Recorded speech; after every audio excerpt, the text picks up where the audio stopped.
Bob Allen. Bob, you'll be speaking into that microphone to your right. Okay. I'm going to try to ask you the first question. You're gonna try. I'm going to try. The lights have been going on and off here tonight. This is all. I'm all as good as between everybody going home. So let's go. Okay. Regardless of a minor tax reduction rate reduction, the effective property tax rate is up 38% over the past 5 years. Do you think this is a problem, and if so, how do you plan to address taxpayer burden? I think it is an issue. I've been knocking on a lot of doors since January. We've talked to a lot of people, and we spent a lot of time. There are three things that really people seem to be most concerned about, and they're in the order of taxes, density, and congestion. So understand taxes is an issue for people, and it isn't. What I'm finding isn't that people feel that they're paying too much taxes at this point. They're concerned about the arc of how the tax burden has been going up. But also, when you look at that period of time, you have to understand that we had just come out of a downturn, and so we had spent a lot of time not bringing on resources and trying to put off expenses so that we could get through that downturn in the economy. The period in time you're looking at shows a recovery from that. I think what we need to be doing moving forward is to continue to evaluate each department, to look at opportunities to reduce it. I mean, our budget's made up of 50% is public safety, fire and police. I don't see us wanting to cut there. I think there are some potentials in some of the other departments where we can bring that arc down, possibly on staffing and some of those things. But if you look at our performance, our tax rate's 45 cents. Our M&O rate is about 24.9 or 29.4 cents. So as a result, if you compare us to all the other cities, we're outperforming the other cities in our day-to-day running of the city. The latest comprehensive plan approved by the council forecasts a population of over 400,000, which is a density of almost twice that of Dallas. Is this acceptable in your view? And if so, what would you do about it? It's not accurate. What you're looking at when you look at that future land use plan is what it could possibly be anywhere. There's no way that all those things are going to develop at that density. And there's no reason it has to. As part of the development process, part of the planning and zoning process, we'll evaluate each one of those independently. The number I'm looking at is very much on the low side of total population, which is about 350,000. So Dallas is suffering budget shortfalls due to their defined benefit pension plan. The defined benefit pension plan for Frisco relies on taxpayers to pay pension shortfalls indefinitely. How do you plan to avoid the situation of shortfalls when it's demanded? Several years ago, when we saw coming on the horizon, the same thing that Dallas should have saw coming on the horizon, we solved the problem then. We'll continue to be proactive. We'll continue to stay out in front of those. I mean, defined compensation, whatever those terms are, I think there's a path we have to go down, we have to start looking at. But at this point, our plan is solid, strong, and the city's in a great position. Collin County has asked Frisco to incorporate an area for Section 8 low-income housing. Are you aware of this, and do you support this? I'm aware of the project. Collin County isn't asking us to do the annexation. It's a challenge for the city. It's in our ETJ.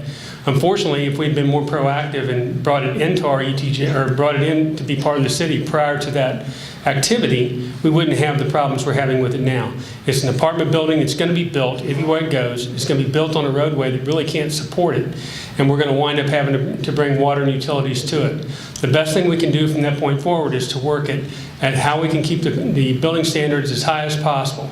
As far as Section 8 housing goes, or any other kind of low-income housing, I think as a city, we want to be fair, we want to be balanced. We just don't want people to bring that to us and put it in places where it's, quite frankly, non-beneficial. Thank you, Bob.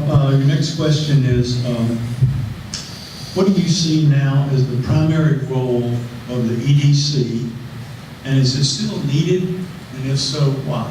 Absolutely. I served 9 years on the Economic Development Board. I was chairman of that board, or vice chairman for 7 of those years. The EDC is a key component to us in bringing business and opportunity to Frisco. If you look at where we are today versus where Plano was 20 or 30 years from now, we're better positioned than they were then. They're doing really well now. they actually have a tax rate, or a 1% tax rate on their taxes they're paying to go into an EDC type fund. So our EDC is valuable to us. It's bringing jobs, it's bringing opportunities, and it's bringing to us value that doesn't just apply to the companies that come in. High tides raise all ships. And what happens when we bring a big company in, there's a lot of spin-off opportunities that come up all around it. So it's an excellent tool, one we definitely need to keep in our tool case, and one we need to continue to focus on. One change we might make is today we've got the EDC typically out in front, out working to go chase the deal, to go find the deal. And I think at times we ought to use them to go close the deal and not necessarily be on the front end. Do you see any issue with a Frisco public employee currently being a mayor or city councilman? A Frisco city employee? Public. Public, So a school district employee, is that the question? pretty much. Just want to be clear. The Attorney General says no, it's not a conflict, and therefore I will take his ruling on that. So thankfully, we're at the last question before the lightning round for the evening. So Rob, what are your plans or your vision for Main Street roads in the downtown area? You know, if you talk to the Downtown Merchants Association, they cringe when I say this, but I think the roads need to be opened up to be at least 2 lanes there. It was designed in a way, and actually when it was built that way, I was on the council back 12 years ago or so when it was built that way. Those bump outs there are built in a way that they can be popped up very quickly, taken out, and the lanes can be opened up to a 4-lane divided. I think what we have to do, though, for those folks is we have to provide some off-street parking there. The city has been very proactive in securing properties along there that we can build some structured parking, some things that will still get people in the downtown area.